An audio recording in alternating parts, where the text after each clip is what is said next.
Hello students, welcome to इंग्वर्स English academy. So आजच्या लेक्चरमध्ये आपण एकाच लेक्चरमध्ये 12चे 12 टेन्सेस आपण शिकणार आहोत. So welcome to the 12 tenses master class. आता ह्या व्हिडिओमध्ये मी काय केलंय, या लेक्चरमध्ये मी सगळीकडे एकच सब्जेक्ट यूज केलाय, तो म्हणजे आय. ओके, तर इथं सेंटेन्सेस आहेत इंग्लिशमध्ये, मध्ये फॉर्म्युला आहे, पण लक्षात घ्या फॉर्म्युला जो आहे तो आय या सब्जेक्टसाठी आहे, लक्षात घ्या. आणि या साईडला मी काय केलेलं आहे, तर कीवर्ड्स लिहिलेले आहेत मराठी ट्रान्सलेशनचे त्या प्रत्येक सेंटेन्सेसचे. ओके, सो आपण स्टार्ट करूयात. तर आपला पहिला सेंटेन्स, आय टीच इंग्लिश. याचा अर्थ आहे मी इंग्लिश शिकवतो. हे सेंटेन्स आहे सिंपल प्रेझेंट टेन्स मधलं. Daily routine, regular actions, habits. Okay, तर याच्यासाठी फॉर्म्युला काय आहे, सब्जेक्ट V1 व शेवटी ऑब्जेक्ट. बघा, सब्जेक्ट यूज केला आपण, वर्बचा फर्स्ट फॉर्म यूज केला आहे व शेवटी यूज केला आहे ऑब्जेक्ट. ठीक आहे. सेकंड सेंटेन्स आपलं, आय टॉट इंग्लिश. फॉर्म्युला काय आहे आपला, सब्जेक्ट, वर्बचा सेकंड फॉर्म व शेवटी ऑब्जेक्ट. याचा अर्थ आहे मी इंग्लिश शिकवले. ओके, तर बघा आपण काय केलं, इथे जो फर्स्ट फॉर्म होता वर्बचा वरच्या सेंटेन्समध्ये, त्या फर्स्ट फॉर्मला काय केलं आपण, वर्बच्या सेकंड फॉर्म मध्ये कन्वर्ट केलं. ठीक आहे, काय केलं आपण, फर्स्ट फॉर्मला वर्बच्या सेकंड फॉर्म मध्ये कन्वर्ट केलं. म्हणजे जर तुम्हाला सिंपल पास्ट टेन्स बनवायचा आहे, simple past टेन्सचा sentence वर्बच्या first फॉर्मला convert करा सेकंड फॉर्म मध्ये. ठीक आहे, वर्बचा सेकंड फॉर्म तिथे यूज करा, तुमचा झाला तो simple past. Third sentence, I will teach English. तर हे जे सेंटेन्स आहे ते सेंटेन्स आहे सिंपल फ्युचर टेन्स मधलं. अर्थ काय याचा, मी इंग्लिश शिकवेल. ठीक आहे, मी काय केले, इथं कीवर्ड्स लिहिलेले आहेत मराठी ट्रान्सलेशन मधले. पूर्णच्या पूर्ण सेंटेन्स नाही लिहिलं, कीवर्ड्स लिहिले. मी इंग्लिश शिकवेल. फॉर्म्युला काय यूज केला आपण, सब्जेक्ट, त्याच्यानंतर विल, देन V1 व शेवटी काय यूज केलं, मी ऑब्जेक्ट यूज केलेला आहे इथे. ठीक आहे, तर आपण एकच वर्ब सगळीकडे यूज करतोय. बघा, एक वर्ब यूज करून 12चे 12 टेन्सेस मध्ये सेंटेन्सेस कसे बनवायचे हे आपण शिकतोय इथे. आता सपोज जर तुम्हाला प्रेझेंट कंटिन्युअस टेन्सचं वाक्य बनवायचं आहे, तर काय करायचं आपल्याला, बघा एक सेंटेन्स वाचून दाखवतो.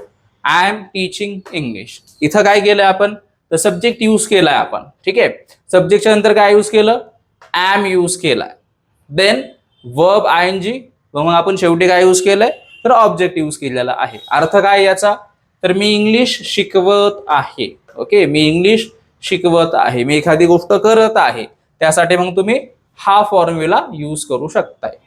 Fine. Next sentence, I was teaching English. I was teaching English. अर्थ काय आहे, मी इंग्लिश शिकवत होतो. आता याचा फॉर्म्युला काय आहे, फॉर्म्युला काय यूज केला आपण हे सेंटेन्स बनवण्यासाठी, सब्जेक्ट, सब्जेक्टच्या नंतर वॉज, देन वर्ब ING व ऍट दी एंड आपण यूज केलेला आहे ऑब्जेक्ट. ठीक आहे. नेक्स्ट सेंटेन्स आपलं, I will be teaching English. याचा अर्थ काय, तर मी इंग्लिश शिकवत असेल. ओके, मी इंग्लिश शिकवत असेल म्हणजेच काय, तर मी येणाऱ्या काळामध्ये काय करत असेल, इंग्लिश शिकवत असेल. आपण हे फ्युचर कंडिशन बद्दल बोलतोय. बघा की या वेळेमध्ये सपोज असं असेल की आता वाजलेले आहेत 12 वाजलेत आता समजा दुपारचे, आणि तुम्ही तुमच्या फ्रेंडला हे सांगताय की याच वेळेमध्ये उद्या मी इंग्लिश शिकवत असेल. Future continuous. बघा हे 3 कंटिन्युअसचे टेन्सेस आहेत. पहिला होता प्रेझेंट. प्रेझेंट कंटिन्युअस म्हणजे काय, आत्ता ती गोष्ट चालू आहे, म्हणजे मी आता इंग्लिश शिकवत आहे. हा आहे पास्ट कंटिन्युअस टेन्स, म्हणजे काय, तर थोड्या वेळापूर्वी किंवा भूतकाळामध्ये मी इंग्लिश शिकवत होतो, ती क्रिया भूतकाळामध्ये चालू होती. व फ्युचर कंटिन्युअस टेन्स, ती जी क्रिया आहे टीचिंगची, ती भविष्यामध्ये चालू होणार आहे. ओके, ती फ्युचरमध्ये ती क्रिया होणार आहे. तर तिन्ही कंटिन्युअस टेन्सेस आहेत, पण एक आहे प्रेझेंटचा, दुसरा आहे पास्टचा व थर्ड आहे फ्युचरचा. ओके, सो तिन्ही टेन्सेस मध्ये तुम्ही verb ING, verb ING, verb ING use करणारे, ऑब्जेक्ट्स यूज करणारे, कॉमनली सब्जेक्ट पण असणारे सेमच, कारण की आपण आय वरती बोलतोय. बट इथं चेंज कुठे येतो, तर हेल्पिंग वर्ब्स मध्ये. प्रेझेंटला एम हेल्पिंग वर्ब, पास्टला वॉज हेल्पिंग वर्ब, अँड फ्युचरला विल बी हा helping verb. Okay, so I hope you understood. पुढचं sentence, I have taught English. आता हे परफेक्ट टेन्सचं सेंटेन्स आहे, present perfect tense. So I have taught English, मी English शिकवलेलं आहे.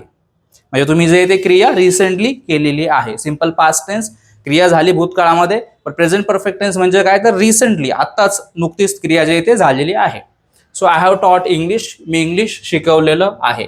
याच्यासाठी आपण फॉर्म्युला काय यूज केला, सब्जेक्ट, त्याच्यानंतर हॅव यूज केला आपण, देन वर्बचा थर्ड फॉर्म व शेवटी ऑब्जेक्ट यूज केला आहे आपण. ठीक आहे, तर मी इंग्लिश शिकवलेलं आहे. नेक्स्ट सेंटेन्स, आय हॅड टॉट इंग्लिश. आता याचा काय अर्थ आहे, तर याचा अर्थ आहे मी इंग्लिश शिकवलेलं होतं. ओके, मी इंग्लिश शिकवलेलं होतं. हे वाक्य बनवण्यासाठी आपण फॉर्म्युला काय यूज केलाय, सब्जेक्ट, त्याच्यानंतर हॅड यूज केलाय आपण, देन वर्बचा थर्ड फॉर्म व शेवटी ऑब्जेक्ट. तर एक गोष्ट लक्षात ठेवा, प्रत्येक परफेक्ट टेन्स जो आहे त्याच्यामध्ये आपण वर्बचा थर्ड फॉर्मच यूज करणार आहे. ठीक आहे, लक्षात ठेवा, प्रत्येक जो परफेक्ट टेन्स असतो त्याच्यामध्ये वर्बचा थर्ड फॉर्म यूज होतो. आता हा जो पास्ट परफेक्ट टेन्स आहे तो कुठे यूज होतो, तर दोन पास्ट मधल्या ऍक्टिव्हिटीज त्यांच्यामध्ये आपल्याला कंपॅरिझन करून सांगायचं आहे की पहिली ऍक्टिव्हिटी कोणती व दुसरी ऍक्टिव्हिटी कोणती. तर बघा, नेहमी आपण पास्ट परफेक्ट टेन्स हा पहिली ऍक्टिव्हिटी झाली म्हणून इंडिकेट करतो. तर प्रत्येक टेन्सवरती डिटेल्ड व्हिडिओ आपल्या युट्यूब चॅनलवरती अवेलेबल आहेत, तुम्ही ते पण पाहू शकता वेळ काढून. हा मास्टर क्लास शॉर्टकटचा आहे, म्हणजे शॉर्टमध्ये आपण 12च्या 12 टेन्सेस पाहतोय, बट तुम्हाला डिटेलमध्ये शिकायचं असेल तर डिटेल्ड व्हिडिओज अवेलेबल आहेत, so you can watch those videos. तर नेक्स्ट सेंटेन्स आपलं, I will have taught English, म्हणजेच काय, तर मी इंग्लिश शिकवलेलं असेल. आता हे जे ते फ्युचर ऍक्टिव्हिटी बद्दल आहे, म्हणजे आपण एक गोष्ट काय सांगतो, प्रिडिक्शन सांगतोय आपण की फ्युचरमध्ये येत्या टाइममध्ये माझ्याकडून ही ऍक्शन, माझ्याकडून ही ऍक्टिव्हिटी कंप्लीट झालेली असेल. ओके, तो असतो फ्युचर परफेक्ट टेन्स. वाक्य बनवण्यासाठी काय केलं आपण, सब्जेक्ट यूज केला, देन विल हॅव, त्याच्यानंतर वर्बचा थर्ड फॉर्म व शेवटी यूज केलेला आहे ऑब्जेक्ट. ओके, अगेन हे 3 परफेक्ट टेन्सेस आहेत. जसे वरचे 3 कंटिन्युअस टेन्सेस होते, तसेच हे 3 वेगवेगळ्या टेन्स मधले 3 परफेक्ट टेन्सेस आहेत. Present perfect tense, past perfect tense and future perfect tense. तिघांमध्ये डिफरन्स काय, तर हेल्पिंग वर्बचा डिफरन्स आहे. प्रेझेंट परफेक्ट हॅव यूज करा, past perfect tense had use करा, and future perfect tense use करा will have helping verb. Okay, so next sentence, I have been teaching English. याचा अर्थ आहे मी इंग्लिश शिकवत आलेलो आहे. आता हे जे सेंटेन्स असतं प्रेझेंट परफेक्ट कंटिन्युअस टेन्सचं, हे आपण यूज करतो एखादी ऍक्शन खूप लॉंग ड्युरेशन पासून चालत आलेली आहे हे सांगण्यासाठी. ठीक आहे, आपण बघा ना, बऱ्याच वेळा म्हणतो की आमच्यामध्ये ही अशा प्रकारची परंपरा चालत आलेली आहे वर्षानुवर्ष, किंवा बऱ्याच काळापासून आमच्यामध्ये ही परंपरा चालत आलेली आहे. तर अशा प्रकारच्या गोष्टी ज्या की बऱ्याच दिवसापासून, बऱ्याच वर्षापासून चालत आलेल्या आहेत. ठीक आहे, त्या चालू आहेत कंटिन्युअसली. तर अशा गोष्टी म्हणजे प्रेझेंट परफेक्ट कंटिन्युअस टेन्स असतो. ओके, डिटेल व्हिडिओ अगेन सांगतोय की अवेलेबल आहेत, डिटेल व्हिडिओ पहा तुम्ही हा व्हिडिओ झाल्याच्या नंतर, म्हणजे प्रत्येक टेन्स तुम्हाला व्यवस्थित समजेल. सो आता हे जे सेंटेन्स आहे ते बनवण्यासाठी आपण काय करणार आहे, सब्जेक्ट यूज करणार आहे सुरुवातीला, त्याच्यानंतर हॅव बीन, देन वर्ब आयएनजी व शेवटी ऑब्जेक्ट. ओके, तर एक गोष्ट लक्षात ठेवा महत्वाची, कंटिन्युअस, परफेक्ट आणि परफेक्ट कंटिन्युअस ह्या तिघांमध्ये कन्फ्यूज होऊ नका. कंटिन्युअस टेन्स वेगळा असतो, परफेक्ट टेन्स वेगळा असतो व परफेक्ट कंटिन्युअस टेन्स वेगळा असतो. ओके, प्रत्येकाचे 3 स्ट्रक्चर्स असतात. कंटिन्युअस टेन्सेसचे 3 स्ट्रक्चर आहेत, त्याच्यानंतर परफेक्ट टेन्सचे 3 स्ट्रक्चर्स आहेत व परफेक्ट कंटिन्युअस एकत्रित याचे 3 स्ट्रक्चर्स असतात. त्यापैकी हा प्रेझेंट परफेक्ट कंटिन्युअस. पुढचं past perfect continuous tense. Sentence काय आहे, तर I had been teaching English, म्हणजेच मी इंग्लिश शिकवत आलेलो होतो.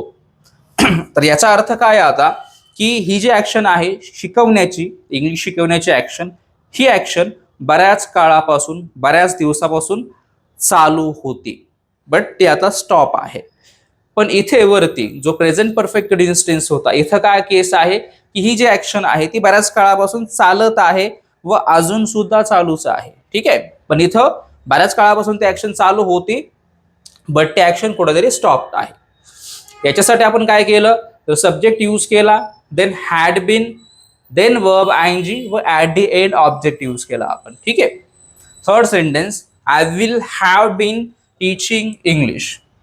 आता याचा अर्थ काय आहे, तर मी इंग्लिश शिकवत आलेलो होतो, म्हणजेच सॉरी ह्याचा अर्थ काय आहे, तर मी इंग्लिश शिकवत आलेलो असेल, म्हणजेच फ्युचरमध्ये इन फ्युचर माझ्याकडून ही जी ॲक्शन आहे इंग्लिश शिकवण्याची, ती ॲक्शन बऱ्याच काळापर्यंत चालू असणार आहे. ओके, लॉंग ड्युरेशन आपण इथं काय करतोय, प्रिडिक्ट करतोय.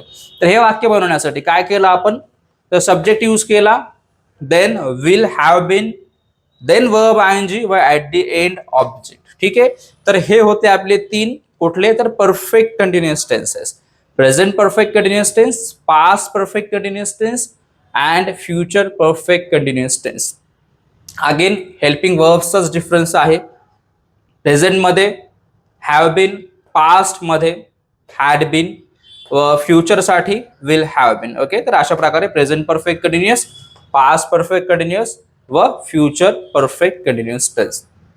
ओके, सो आय होप ह्या 12 टेन्सेसच्या मास्टर क्लासमध्ये तुम्हाला एक जो वर्ब आहे तो 12 टेन्सेसमध्ये आपण कसा यूज करू शकतो हे समजलं असेल. मी असे अजून काही व्हिडिओज बनवणार आहे ज्याच्यामध्ये, जसं आता आपण इथं आय यूज केला सगळीकडे, तर मी डिफरंट सब्जेक्ट्स यूज करणार आहे व ते सब्जेक्ट्स घेऊन आपण एकच वर्ब वापरून 12च्या 12 टेन्सेसमध्ये वाक्य कशी बनवू शकतो हे पाहणार आहोत. ओके, तर मी अगेन तुम्हाला आवर्जून सांगतो की आपल्या इन्व्हर्स इंग्लिश अकॅडमीच्या चॅनलवरती प्रत्येक टेन्सवरती, प्रत्येक टॉपिकवरती डिटेल्ड व्हिडिओज अवेलेबल आहेत, तुम्ही ते पाहू शकताय. आणि हा जर व्हिडिओ तुम्हाला आवडला असेल तर नक्की या व्हिडिओला लाईक करा, भरपूर लोकांपर्यंत पोहोचवा. जी गरजू लोक आहेत ज्यांना इंग्लिश शिकायचं आहे बट ते तेवढं म्हणजे पे करू शकत नाही वगैरे, तर अशा लोकांना तुम्ही शेअर करू शकताय.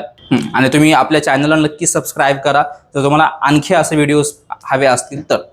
So thank you for watching.